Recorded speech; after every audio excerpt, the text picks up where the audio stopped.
Hello students, I'm Dinesh Panchal. I welcome again every one of you on my YouTube channel. Today in this video, what we are going to cover is a poem of class 12, that is My Mother at 66. We had already discussed this poem in our offline classes, but it is a time to revise the content again. It's been a long time we have read that poem, and we have covered the syllabus of prose section of Flamingo as well with this online platform. But today we are going to start this section of poetry on this online platform again. So now let me get started and look about the poet, that is the Kamla Das of My Mother at 66. The poet Kamla Das also wrote by her pen name of Madhavi Kutty, है ना. We had discussed about this thing कि कमला दास जो है उन्होंने अपना जो pen name है, pen name क्या होता है, मीन्स आपका ओरिजिनल नेम है वो तो कुछ और है, बट जिस समय आप राइटिंग करते हैं और जिस नाम से आप लिखते हैं that name becomes the pen name. So the pen name of Kamala Das here is Madhavi Kutty. She was born in Kerala and is one of the India's first poets. Her subject matter is basically related to her personality, beautiful, sensitive, bold and tormented. ठीक है, यहाँ पे beautiful, sensitive and bold जो है वो तो समझ में आते हैं, बट टॉर्मेंटेड क्या है. उन्होंने जितना भी लिखा है, एक्चुअली कमला दास जो है वो इंडिया की one of the major celebrated poet हैं. स्पेशली हम बात करें तो इंडियन इंग्लिश राइटर्स के अंदर बहुत बड़ा नाम है इनका. एंड सीरियसली आप कहीं ना कहीं पर लकी हैं इस मामले में कि उनके जैसी एक डीप सेंस वाली पोएट को आप इस एज के अंदर, जब आप क्लास 12th के अंदर है पढ़ रहे हैं, उनकी बातों का मीनिंग बहुत ज़्यादा डीप होता है. और हर बार वो ये ट्राई करती हैं कि एक इंटरनल फीलिंग जो है, स्पेशली आप उनको फेमिनिस्ट भी कह सकते हैं. उन्होंने कई बार महिलाओं के साथ होने वाले जो एक तरीके से अत्याचार होते हैं उनको बहुत अच्छे तरीके से उन्होंने वर्ड्स के फॉर्म के अंदर कहीं ना कहीं पर रूपांतरित करा है. तो बहुत बड़ी पोएट हैं कमला दास. इसके बाद टॉर्मेंटेड का मीन क्या होता है, वो ये फील करती है थ्रू आउट द लाइफ एक तरीके से एक्सप्लॉइटेड रही थी वो, चाहे वो रिलीजन की बात हो, चाहे उनकी मैरिड लाइफ की बात हो, हर जगह पे उनको कॉम्प्रोमाइजेस करने पड़े थे. बट इवन आफ्टर उन्होंने जो अपने वर्ड से जो बात एक उनके ऑडियंस तक पहुंचाई, वो कहीं ना कहीं पर काफ़ी ज़्यादा सेलिब्रेटेड है आज की घड़ी में भी. Her writing brings out her true inner feelings. Her favourite poem is composition. उनकी जो अंदर तक एक इंसान जितना भी कुछ सोचता है, कभी कभार ऐसा होता है इंसान के कुछ थॉट्स ऐसे होते हैं जिसको हम पब्लिक नहीं कर सकते, है ना. बट यहाँ कमला दास के साथ ऐसा कुछ भी नहीं है. Whatever she thought, she tried to give the form of words by her writing. हमेशा उन्होंने ऐसा करा जब भी वो ऐसा कुछ भी सोच रहे थे. और इवन कई सारी चीज़ें ऐसी भी होती है जिनको रीडर्स के सामने लाना, और वो भी एक बेहतर लैंग्वेज के अंदर, और वो भी वो टॉपिक्स जो नॉर्मली अवॉइडेड रहते हैं, इग्नोर टॉपिक रहते हैं, जिनको एक नेग्लिजेंस मिला होता है, और उन टॉपिक्स को अपने रीडर्स के सामने लाना, ये कमला दास ने बहुत बखूबी तरीके से अपनी राइटिंग के अंदर करा है. ठीक है, यहाँ क्या होता है, in the pome my mother eight 66 she talks about her mother. This pome is based on mother daughter relation and the poet shares her feelings for her mother. ये जो पोम है वो एक मदर और डॉटर के बीच में जो एक डीप रिलेशन होता है उसको एक्सप्रेस करती हैं. किस तरीके से कमला दास जो हैं वो, उनको एक डर रहता है कि वो अपनी माँ को खोने वाली है. इसको इन्होंने वर्ड्स के अंदर किस तरीके से फॉर्म करा है वो अपन देखेंगे. इसके बाद यहाँ कुछ डिफिकल्ट वर्ड्स हैं इस पोम के, जिनकी बात अपन कर ले तो एक होता है डोज. डोज का मीन होता है अ शॉर्ट लाइट स्लीप, है ना. एक ऐसी स्लीप होती है जो मतलब गहरी स्लीप नहीं होती, बट इवन आफ्टर आपकी आंखें बंद होती है और अचानक से ही आप सो जाते हो क्या, उसको अपन कौन सी स्लीप कहते हैं, डोज स्लीप कहते हैं. इसके बाद एक और वर्ड है हमारे पास, एशन. एशन का मीन होता है वेरी पेल, लाइक एश. बिल्कुल एक तरीके से वहां पे कोई कलर ही नहीं रहता उस चेहरे के ऊपर, काफी पीला पड़ जाता है, काफी ओल्ड सा नजर आता है. उसको अपन क्या कहते हैं, एशन. यहाँ ये एशन जो है वो कमला दास की माँ के लिए यूज होता है. इसके बाद एक और वर्ड है कॉप्स. कॉप्स का मीन जानते हो आप, अ डेड बॉडी. इसके बाद एक वर्ड है sprinting. Sprinting here shooting out of the ground. यहाँ पे ये बच्चे हैं कुछ, है ना, जो वहां पे आपको नजर आएंगे. ये सारे ग्राउंड के अंदर बहुत तेजी से भागते हैं और चिल्लाते हैं. ये जो है वो स्प्रिंटिंग को यहाँ पे दर्शाता है. इसके बाद एक वर्ड है spilling. Spilling here to move out in great numbers. एक साथ बहुत ग्रुप के अंदर जब चीज़ें एक साथ पास होती हैं, चलती हैं, तो उनको हम क्या कहते हैं, स्पील कहते हैं. इसके बाद एक वर्ड है वेन का मीन होता है अननेचुरली पेल, किसी चीज का पेल हो जाना, पीला पड़ जाना, कलरलेस हो जाना, और वो भी अननेचुरली। नेचुरली होता है तो समझ में आया अपन को, बट अननेचुरली जब ऐसा होता है एज फ्रॉम फिजिकल और इमोशनल डिस्ट्रेस, ऐसा लगता है जब आपके पास कोई फिजिकल और इमोशनल डिस्ट्रेस है तो उस समय वो चीजें अपन को नजर आती है। और लास्ट वर्ड है जो हमारे लिए नया हो सकता है, जो है एक, और इसको अपन कहते हैं पेन। लगभग इसकी वोकेबुलरी जो है वो काफी ज्यादा इजी लैंग्वेज के अंदर ही लिखा गया है, ऐसा अपन कह सकते हैं। तो आते हैं यहाँ पर इस पोम के फर्स्ट लाइन के ऊपर। देखो यहाँ मैं स्टेंजा नहीं कह सकता हूँ इस पोम के बारे में, क्योंकि थ्रू आउट द पोम आप ये चीज ऑब्जर्व करोगे, ये एक ऐसी पोम है जहां पर किसी भी तरीके का फुल स्टॉप नहीं है। बिना फुल स्टॉप की ये पोम जो है वो लिखी गई है, इतनी बात अपन को यहाँ पे समझनी है। स्टार्ट करते हैं। Driving from my parents' home to Cochin last Friday morning I saw my mother beside me. होता क्या है पोम के अंदर? इनिशियली जब हम बात करें तो यहाँ पे कमला दास जो है वो एक कार के अंदर अपनी माँ के साथ बैठ के कोई ट्रैवल करती है। उसी समय उन्होंने ऑब्जर्व करा उनकी माँ जो है वो उनके पास में बैठी हुई है। अच्छा, ये जो है वो अपने पेरेंटल होम से कहाँ जा रही होती है उस समय? कोचीन जा रही होती है। और तभी कोचीन जो है वो, अच्छा जाती भी कहाँ पर है? तो फिर ये एयरपोर्ट जा रही होती है, वहां से ये डिपार्ट करती है। तो ये पूरा जो है इस प्रोसेस के अंदर एक तरीके से ये ट्रैवलिंग के अंदर लिखी गई पोम है, या फिर जो चीजें उन्होंने फील करी उन सारी चीजों के यहाँ पर रीडर्स के सामने कमला दास लाने का एफर्ट जो है वो करती है। ठीक है। I saw my mother beside me, those open mouthed, her face ashen like that of a corpse, and realized with pain that she was as old as she looked. यहां तक अपन इसको समझते हैं, एक इमेजनरी फुल स्टॉप लगाते हैं अपन। Dose, जब मैंने उनकी तरफ देखा, कमला दास यहाँ कहना चाह रही है कि जब मैंने उनकी तरफ देखा तब ऐसा लग रहा था। डोज का मीन हमने अभी पहले डिस्क्राइब करा, जिसको कहते हैं लाइट स्लीप, है ना। एक लाइट स्लीप के अंदर थी, ओपन माउथ, और उस तरीके से बच्चे जिस तरीके से सोते हैं, सेकेंड चाइल्डहुड भी कहते हैं हम इस एज को, तो उस तरीके से वो वहां पर उस सीट के ऊपर बैठी हुई थी। Her face ashen like that of a corpse, उनका चेहरा जो है वो इतना पीला पड़ गया था या फिर कलरलेस हो गया था, जिस तरीके से कोप्स का होता है, डेड बॉडी का चेहरा जिस तरीके से होता है, वैसा चेहरा कमला दास को नजर आ रहा था अपनी मदर का। एंड रियलाइज्ड विद पेन, और उसी समय उनको एक पेन के साथ ये बात रियलाइज होती है that she was as old as she looked. उनको लगा अब वो उतनी ही ओल्ड हो चुकी हैं जितनी वो नजर आती हैं। ठीक है। अब देखो, ये रियलाइज्ड विद पेन का मीन क्या होता है? एक पेन था उनके मन में पहले से ही, जब वो चाइल्डहुड में उन्होंने अपने लाइफ की कुछ गोल्डन डेज जो है वो अपनी मदर के साथ स्पेंड करे थे। बट आज ये टाइम आ गया है, ये उस टाइम के अंदर भी उनको एक डर था जो उनका चाइल्डहुड का फियर था। क्योंकि हम सब अगर आज इस बात को रियलाइज करें कि हमारे जो पेरेंट्स हैं, वैसे काफ़ी दुखद बात है इस बात को महसूस करना भी, कि one day we are going to lose our parents, our loved ones. हम एक ना एक दिन तो ऐसा आएगा जब हम उनको खोएंगे। ये डर चाइल्डहुड से ही उनके मन में था, कमला दास के मन में।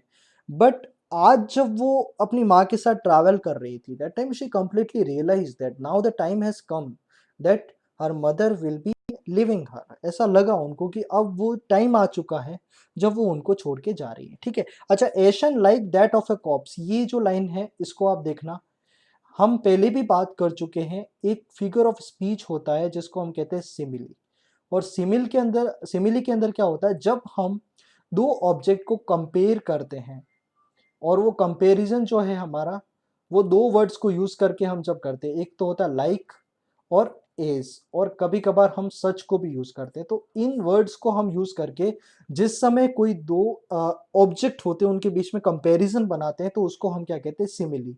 और यहाँ इस लाइन के अंदर सिमिली जो है वो यूज हुआ है।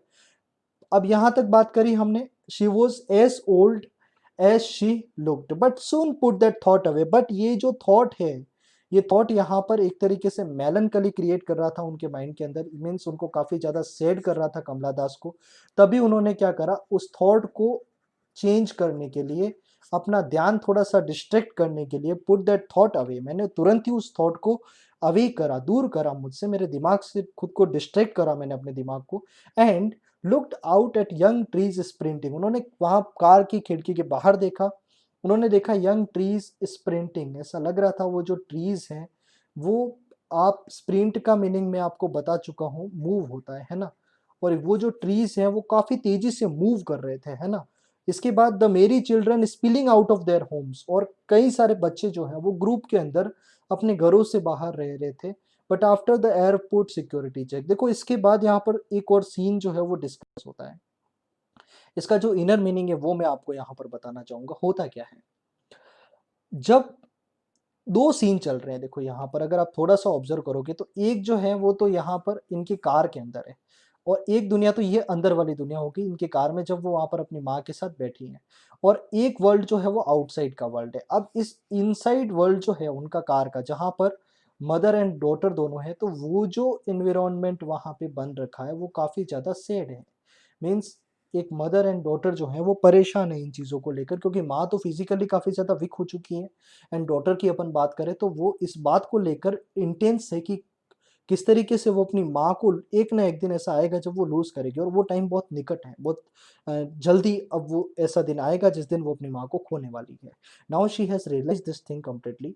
और ये एक तरीके से इन्वायरमेंट है जहाँ पर वो डॉटर जो है वो काफ़ी ज़्यादा स्ट्रेस है इन चीज़ों को लेकर। बट ये क्या करती है, डिस्ट्रैक्ट करती है, और ये जो बाहर का वर्ल्ड जो है जहाँ पर वो देखती है कई सारे बच्चे बाहर खेल रहे हैं, ट्रीज जो हैं वो काफ़ी तेज़ी से स्प्रिंट कर रहे हैं, ठीक है। मतलब जब हम कार के अंदर ट्रैवल करते हैं तब अपन को पेड़ जो हैं वो चलते हुए नज़र आते हैं, भागते हुए नज़र आते हैं, उसी तरीके से। अच्छा, यहाँ क्या हो रहा है, जो बाहर के जो लोग हैं, वहाँ बाहर जो बच्चे हैं, जो चिल्ड्रन हैं, उनके अंदर अपन को क्या चीज़ नज़र आती है, वो अपन को देखते हैं काफ़ी एनर्जेटिक नज़र आते हैं। इसके बाद वहाँ पर उनकी लाइफ जो है ये लाइफ का सिंबल है। साथ ही में उनकी लाइफ के अंदर अपन को क्या नज़र आता है, एक हैप्पीनेस जो है वो नज़र आता है। In the contrary, if we see the environment और the situation in the car, we realise that वहाँ पे किसी तरीके का एक एनर्जी लेस इन्वायरमेंट है, और लाइफ में यहाँ पे डेथ की बात होती है, बिकॉज वो अपनी माँ को लूज करने वाली होती है, और किसी तरीके की हैप्पीनेस नहीं होती है। एक सैड एक एटमोसफेयर जो है वो क्रिएट हो रखा होता है उस कार के अंदर। तो दो वर्ल्ड है, एक वर्ल्ड तो वो है जो उस कार के अंदर है, और एक वर्ल्ड वो है जो कार के बाहर है। इन दोनों के बीच में भी एक कंपेरिजन होता है। आ, देखते हैं वापस, standing a few yards away, फिर वो एयरपोर्ट जाते हैं, और उनका सिक्योरिटी चेक होने के बाद standing a few yards away, अपनी माँ से कुछ दूरी पर खड़ी थी जब वो Kamala Das, I looked again at her, मैंने फिर से उनकी तरफ देखा। ये बात कहती है कमला दास, और तभी, और इस बार भी वो कैसी थी, वेन थी, मतलब उनका चेहरा उतर चुका था एक स्ट्रेस की वजह से। अब वो स्ट्रेस कैसा भी हो सकता है, चाहे वो मेंटल स्ट्रेस हो, और साथ ही में हो सकता है वो कोई फिजिकल स्ट्रेस हो, किसी तरीके की एलिमेंट हो जिससे वो सफ़र कर रही हो। तो ऐसी सारी बातें जो है वो नज़र आती है अपन को। Pale as a late winter's moon, यहाँ पे as a late winter's moon, जो उनकी माँ का फेस है उसको कंपेयर करा गया है एस को यूज़ करके लेट विंटर के मून की तरह। लेट विंटर का मून जो होता है वहाँ पर जब हम उसको देखते हैं तो थोड़ा मिस्ट और फॉग की वजह से वो अपन को क्लियर नज़र नहीं आता है। उसी तरीके से यहाँ पर जो कमला दास की माँ का जो चेहरा जो है, जो पोएट की माँ का चेहरा, वो भी अपन को कुछ उसी तरीके का नजर आता है। मीन्स रिंकल्स हो जाती है उनके चेहरे के ऊपर, और कोई एनर्जी नहीं नजर आती है, पेल हो जाता है, ashen like that of the corpse, हम पहले भी देख चुके हैं। तो अनएनर्जेटिक एक तरीके से उनका फेस हो चुका है। Late winter's moon and felt that old familiar ache, that old familiar ache कौन सा है इसके बारे में मैं पहले ही बता चुका हूँ, जो उनका चाइल्डहुड का फियर होता है। और चाइल्डहुड फियर कैसा होता है, that one day she will be losing her mother, ये फियर जो है वापस बैक होता है। But all I said was, लेकिन इन सारी चीज़ों को डिस्ट्रैक्ट करते हुए, अपने माइंड को इन सब चीज़ों से डिस्ट्रैक्ट करते हुए, ऑल आई सेड वाज, मैंने सिर्फ एक ही बात कही, सी यू सून अम्मा। मतलब वो अपनी माँ को छोड़ते हुए वहाँ से जाती है, और स्माइल करने का यहाँ देखना, अम्मा, and all I did was smile and smile and smile. मैंने एक ही चीज़ करी, स्माइल। और ये स्माइल करने का ऑब्जेक्टिव क्या था यहाँ पे, क्योंकि अब वो कितना टेंस्ड है, ये बात जो है वो अपनी माँ के सामने बताना नहीं चाह रही थी। तो वो अपनी माँ को एक तरीके से अच्छा फ़ील कराना चाह रही थी कि माँ, आई एम गुड, आप भी चिंता ना करें, आप भी अच्छे से रहें। तो ये सारी बातें एक तरीके से वो इनलाइन मीनिंग था उन सारी बातों के बीच में, उस स्माइल के पीछे, जो एक तरीके से ओरिजिनल स्माइल नहीं थी। वो सिर्फ़ ये कह सकते हैं अपन कि उनकी माँ को वो चीज़ जो है वो बताना चाह रही थी कि मैं खुश हूँ, आप भी खुश रहें। क्योंकि आगे हम ये बात नहीं कह सकते, इस बारे में श्योर नहीं है कि कब तक उनकी माँ जो है वो जीती है। तो कम से कम वो जितने भी दिन अब यहाँ से अपनी लाइफ को सर्वाइव करे तब तक बेहतरी से करे और किसी तरीके का वो टेंशन और स्ट्रेस जो है वो उनसे फ्री रहे बिल्कुल। ये सारी बात जो है वो पोएट जो है वो बताना चाह रही थी, ठीक है। अब आते हैं हम पोम की समरी के ऊपर। This is a touching poem written by Indian poet Kamala Das who wrote under the pen name of Madhavi Kuti। हम बात कर चुके हैं। In this poem, she describes her feeling love and attachment towards her aging mother. Once the poet went to visit her mother, she was on her way back to the airport to return to Cochin. She looked at her mother, who was seated beside her in the car. Her mother had dozed off to sleep, and her aging face was smoky in color like ash. Her mother was open and she resembled a dead body. The poet realized that her mother was old. She felt pain and sympathy for her. Her mother needed love, affection and care। अब वो life के उस stage के ऊपर आ गई थी उनकी mother. कभी एक टाइम ऐसा हुआ करता था जब कमला दास अपने चाइल्डहुड के अंदर थी, तो उनको जो भी रिक्वायर्ड लव अफेक्शन होता था वो उनकी माँ ने उनको हमेशा दिया था। बट आज ऐसा मानती है that there is no one there to care for her. उसके लिए केयर करने वाला कोई भी नहीं है। उनको भी एक अफेक्शन की जरूरत है क्योंकि अपने लास्ट स्टेजेस के ऊपर है लाइफ के वो। तो उनका चेहरा जो है वो बिल्कुल एक कॉप्स की तरह हो गया था, एक एश की तरह वो नजर आ रहा था। कलरलेस था, एनर्जी लेस था। इसके बाद किसी भी तरीके का उनका हैप्पीनेस जो है वो नजर नहीं आ रहा। So there was many things which the poet wanted to convey us। In order to come out of the gloom, gloom means जो अपने लाइफ के बैड डेज होते हैं, जो एक आप ये कह सकते हो टेंशन स्ट्रेस जो है, उससे बाहर आने के लिए the poet shifted her glance and looked out the car's window. Poet ने उस कार के विंडो से बाहर देखा। There she saw young trees pass by, little children were running out of their houses into the playgrounds. These things were contrary to the aging face of her mother। पहले ही बता चुका हूं मैं आपको, ये सारी चीजें जो है वो उनकी मदर की उस समय की कंडीशन से बिल्कुल कॉन्ट्रेरी थी।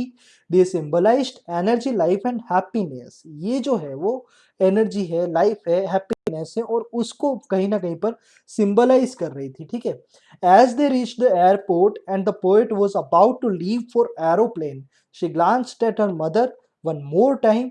Her mother appeared weak and pale, just like the moon in the winter season, which seems to have lost all its strength। वही बात है कि जब उन्होंने वहां से वो रिटर्न हो रहे थे, अब जो एरोप्लेन पे जाने वाले थे, तभी एक बार फिर से उन्होंने देखा एंड शी रियलाइज दैट एक लेट विंटर के मून की तरह बिल्कुल उनकी माँ जो है वो भी कमजोर हो चुकी है, सब तरीके अपनी स्ट्रेंथ जो है वो उसको खो चुकी है। The poet felt the pain and fear of losing her mother. She was reminded of her childhood when she used to fear losing her mother.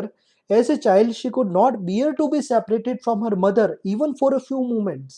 Now, the loss would be permanent as her mother was about to die and she would lose her forever। ये बात जो है वहां पर poet कहना चाह रही है कि उनके मन में जो डर था, एक दिन ऐसा आएगा जब मैं अपनी माँ को कहीं ना कहीं पर खोने वाली हूँ। Now that pain is again come on the surface, एक बार फिर से वो सरफेस पे आ गया है। फिर से उस फियर का सामना करना है यहाँ पे पोएट को। तो ये बात यहाँ बताना चाह रहे हैं। The poet did not express her feelings, she smiled and said see you soon Amma, because she wanted that her mother should leave and they could meet again. फिर से वो कुछ भी नहीं कहते, वो यही चाहते थे कि उनकी माँ जो है वो थोड़ा और टाइम के लिए जिए और एक बार फिर से वो उनसे मिले। तो ये बात है। इसके बाद कुछ इंपॉर्टेंट क्वेश्चन आंसर है। जहाँ तक मैं बता रहा हूँ आपको, अगर इन क्वेश्चन आंसर को अगर आप कर लेते हैं अपनी नोटबुक के अंदर, साथ ही में इनको लर्न भी कर लेते हैं और समझ लेते हैं इन सारे क्वेश्चन आंसर को, तो क्वेश्चन हो सकता है क्वेश्चन की लैंग्वेज थोड़ी सी चेंज हो जाए, बट ये जो मैसेजेस हैं, जो इसका थीम है, उन सब के ऊपर ही अपन ने लगभग सारे क्वेश्चन जो हैं वो फ्रेम कर लिए। What is the kind of pain and ache that the poet feels? Poet किस तरीके के पेन और एक को फील करती है?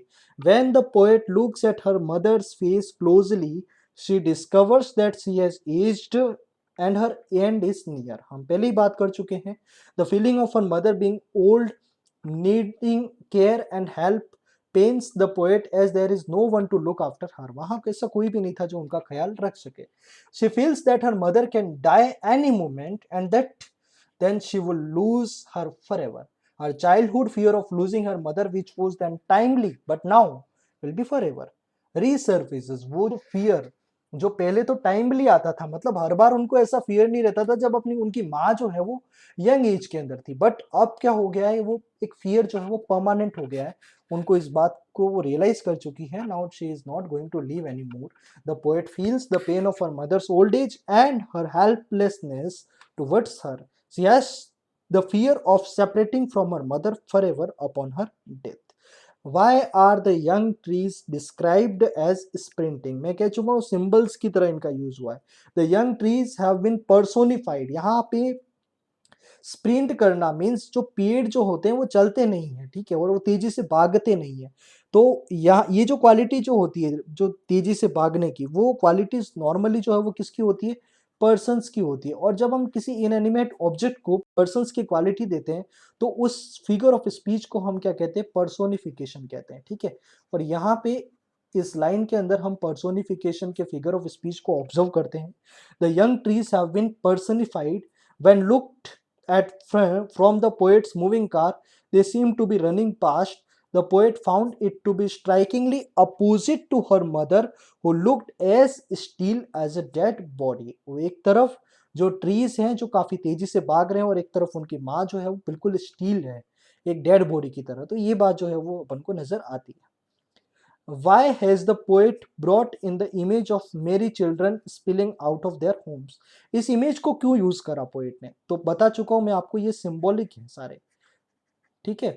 सिंबॉलिक मीन्स उनको सिंबल्स की तरह यूज करा गया, एनर्जी के सिंबल से, लाइफ के सिंबल के, हैप्पीनेस के सिंबल से।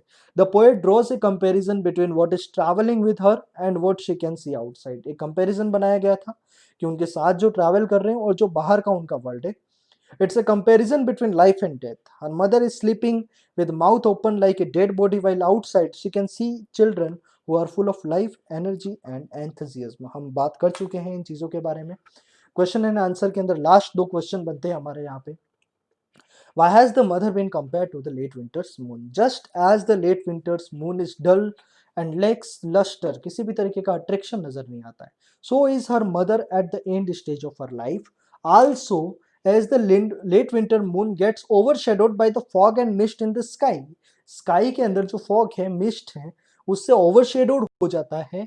Similarly, her mother can get overshadowed by death at any time. उसी तरीके से उनकी माँ जो है उनको भी ओवरशेडो कर सकती है आके, कौन, death. Both of them are nearing an end, one of the season and the other of life. देखो, लेट विंटर का मून जो होता है वो एक तरीके से कब नजर आता है, जब विंटर सीजन जो है वो एंड होने वाला हो, ठीक है। और विंटर सीजन एंड होने वाला है मीन्स एक सीजन खत्म हो रहा है, उसी तरीके से उनकी माँ जो है वो उनकी एक लाइफ खत्म हो रही है। दोनों चीजें अपन देखते हैं। What do the parting words of the poet and her smile signify? Parting words mean जिस समय वो अलग हो रहे थे, सेपरेट हो रहे थे, उस समय कौन से वर्ड्स को यूज करा गया था, smile and smile and smile. ये वर्ड्स क्या हैं और ये क्या सिग्निफाई करते हैं? The parting words of the poet show her positive attitude. उनका पॉजिटिव एटीट्यूड जो है उसको शो करते हैं। She overcomes her pain and fear, assures herself and her mother that they would meet again. She is being very brave, which is indicated by the use of repetition in the poem. Repetition हम जब use करते हैं तो उस समय हम चीजों के ऊपर एक एम्फेसिस डालते हैं, जोर डाल के हम अपनी बात को कहते हैं कि हम फिर से मिलेंगे एक बार। इतनी सारी बातों के साथ ये जो पोम है वो अपनी यहाँ पर एंड होती है। आई होप सो ये कंटेंट आपको समझ में आया होगा, और फिर से मिलते हैं एक बार एक और नए वीडियो के साथ जहां पर एक और पोम को डिस्कस अपन करेंगे। Thank you so much.